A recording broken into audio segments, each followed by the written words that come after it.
Hello children, how are you all? Hope you are all taking good care of yourselves. So today we are going to start with the very first poem of Gulmohar, and the poem is Dust of Snow by Robert Frost. So let's get started now. The module consists of the following: about the author, recitation of the poem, new words, symbolic meaning, theme, rhyme scheme, figures of speech, and worksheet. About the author. Robert Frost was born in San Francisco, USA. He was a romantic poet who depicted rural life in New England in the early 20th century. He portrayed ordinary people in everyday situations.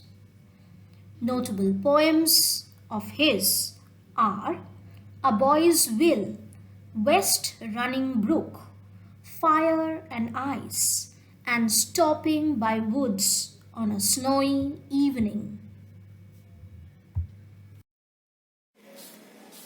So children, since this is a nature poem, you can see me, I am in my garden along with the trees, and over here together we are going to recite the poem. I would also like you all to repeat after me. Okay? So The Dust of Snow by Robert Frost. The way a crow shook down on me, the dust of snow from a hemlock tree, has given my heart a change of mood and saved some part of a day I had rued. So you can jot down the new words that you can find in the poem, children. First is dust of snow. Dust of snow in this poem means fine particles of snow. Very fine particles of snow. Next is shook. It is the past tense of shake. Hemlock. It is a poisonous tree with very small white flowers. And the last new word that you get from this poem is rued, means regretted. Children, I want you all to jot down these new words and learn them along with the spellings.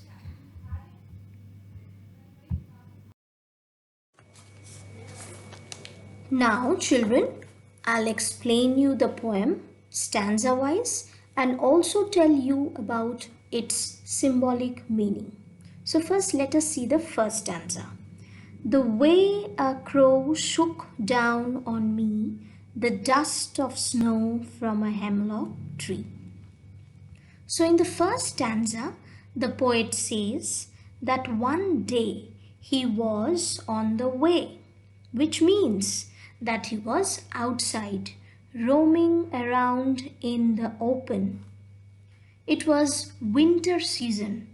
The poet was in a very bad mood. When he came near a hemlock tree, suddenly a crow sitting on the tree shook on him the dust of snow.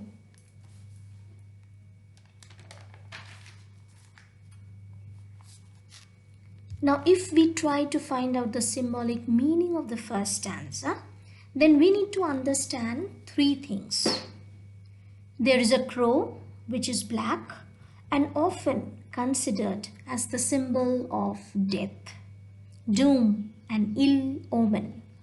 Also, the crow shook snow on the poet and he did not throw the snow. Thus, it is obvious that the crow was shivering with the chilly cold, again a symbol of doom. Dust also indicates bad luck or doom or something terrible.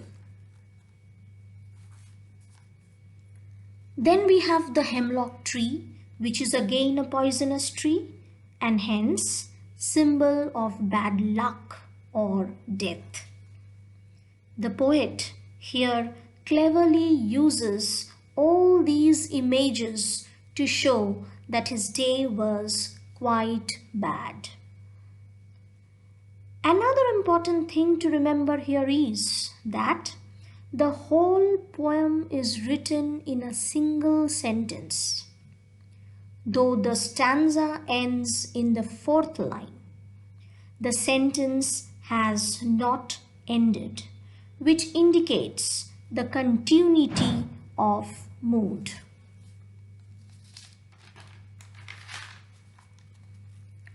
Now let us come to the second stanza. Has given my heart. So what has given my heart? What has given to the heart of the poet? It is the dust of snow from the hemlock tree has given his heart a change of mood and save some part of a day I had rued. Now in the first stanza we had guessed that something bad will happen in the final stanza. But all the three things, that is the crow, the hemlock tree and the dust of snow, which are the signs of negativity, have rather a good effect on the poem in the second stanza.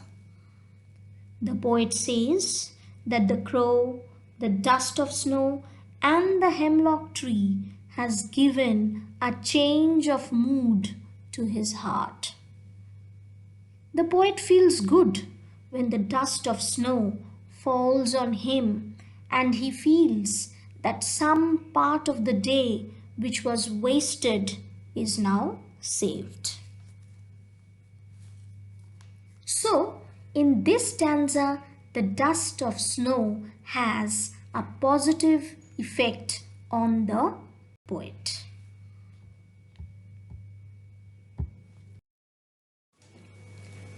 Coming to the theme of the poem, we can see 4 themes have been highlighted in the poem by Robert Frost.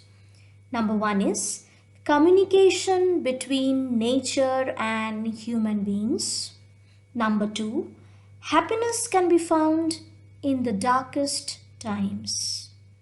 Number 3, unimportant things can bring joy and happiness.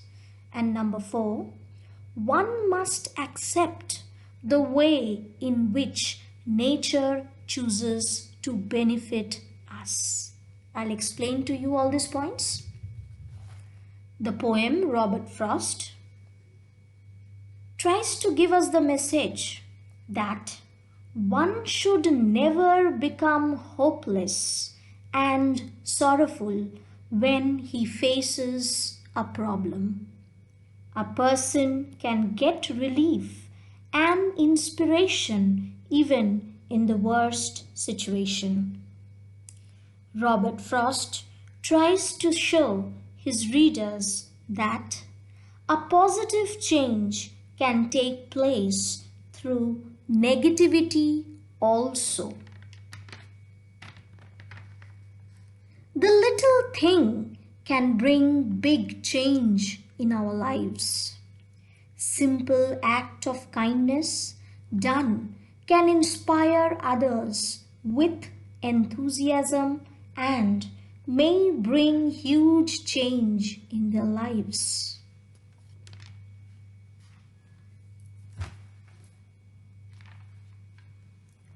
This short poem throws light upon the unimaginable healing power of nature and tiny things. From a bad mood to ill health, there is nothing that can't be cured by nature.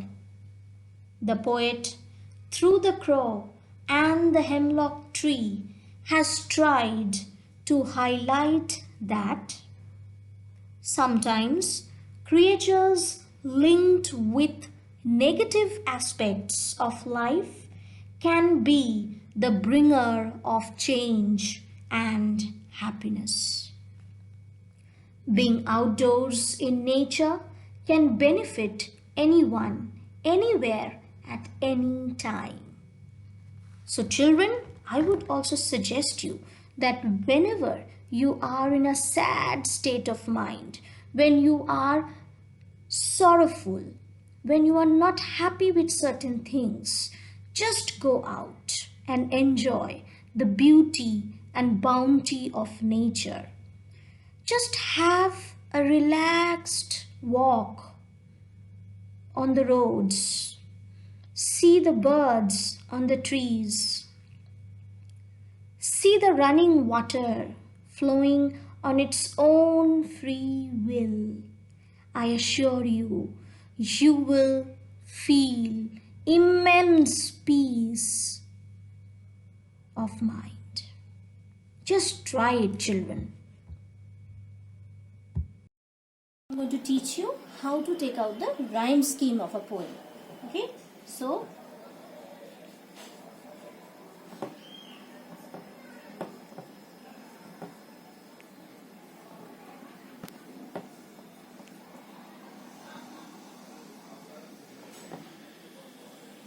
let us first consider the first stanza. We are going to take the last words of each line. Last word of each line. So in the first line we have crow. Second line, last word is me. Third is snow. And the fourth is tree. Let us consider crow, the first word, as A. And the second as B. Now you can see the first word matches with the third word. So since this is A, so this will also become A. Okay? Now the second word, which is B, matches with the fourth word. So if this is B, this also becomes B. So hence the rhyme scheme of the first stanza is A, B, A, B. Similarly, we can take out the rhyme scheme of the second stanza. Figures of speech used in the poem. You must be wondering, children, what are figures of speech? Well, figures of speech are a very important method of communication in our society. There are a wealth of these literary tools in the English language. Figures of speech are often used and crafted for emphasis, freshness, expression, or clarity. Now there are certain figures of speech used in the poem Dust of Snow by Robert Frost. Number one is metaphor. Now what is a metaphor? A metaphor is a hidden comparison which is made between two different things having some common characteristic features. For example, metaphor is used when the poet compared the falling snowflakes from the hemlock tree to dust. Number two, alliteration. What is alliteration? Alliteration is the repetition of the beginning sounds of nearby words. That means alliteration is used in the lines has given my heart. Can you see has starting with H, her sound, and heart starting again with H, her sound. So has and heart, both starting with the letter H and the same sound her. And saved some part in which we can find saved and some are starting with the same letter S, sound. As same consonants are being used repeatedly in these lines.